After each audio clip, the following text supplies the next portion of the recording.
If you own properties, the smart thing is to not sell, because a lot of other people who don't have data, who don't watch these podcasts, who don't know, they're going to sell, your rents are going to go up. The government is trying to change the taxation around property. And the two biggest things they're looking to change is the capital gains tax. And that has huge implications. And they're also looking at negative gearing.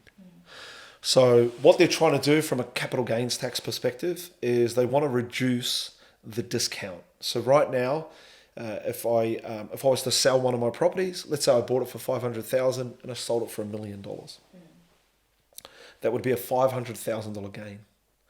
As long as I owned the property for longer than 12 months, I would get a 50% discount on that $500,000. So I'd only be paying tax or capital gains tax on $250,000, right? And that would be paid at my marginal rate.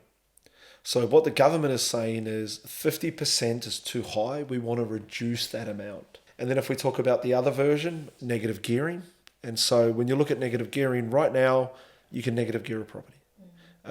If you were to buy an investment property, and you can offset any losses, incurred expenses or losses from that property against your personal incomes. What the government's talking about is possibly putting a cap on how many properties you can negatively gear. What's interesting though, and what most people don't understand, is 71% of property investors in Australia only own one investment property, right? So most people, they own the house that they live in, or the property that they live in, and then they'll go and buy an investment property. So it only affects about 4% of property investors. The problem that the government has is they've tried to do this before and it didn't work. They made the changes in 1985. 2 years later, they removed the changes. 2 years. Why? Because there was a huge increase in rents. The government is really good at creating a villain. So the villain in this scenario is who? The wealthy property investor, right? But what I know from working in the property investment space, these are just everyday hardworking families. They're not super wealthy. They're just trying to get ahead. The problem is, in order to have a rental property, you have to have a landlord. Because if you don't have a landlord, you have a homeowner. And homeowners don't rent out their property to tenants. And what people don't understand the numbers is 30% of Australians rent. Where are they going to rent? And what people don't understand is the Australian government, in its previous forms, made a decision that they no longer want to be the landlord. Right? That's why these tax concessions exist. And so what they said was, look, rather than social housing, we will outsource the housing for the renters in Australia. We will outsource that to mum and dad investors in the private market. We will give them tax incentives.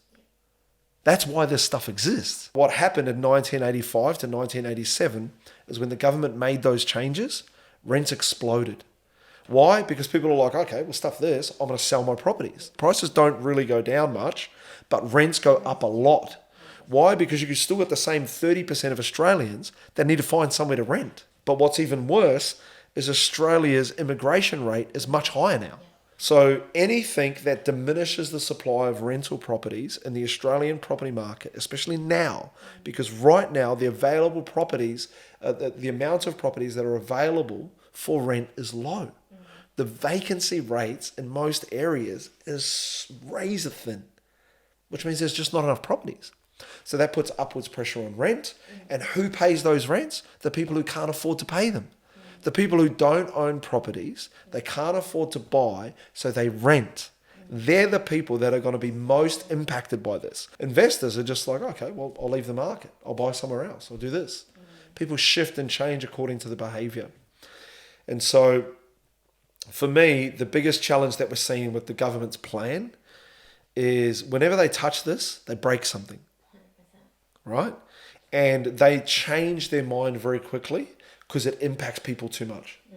You cannot impact someone's rent and it go up by 30% and people don't complain.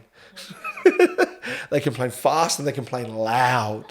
And the landlords that didn't sell, they're just like, well, this is pretty good. You know, I didn't ask for this, but it's happening. I've got to meet the market. What we expect to happen is the government definitely will make changes to the capital gains tax.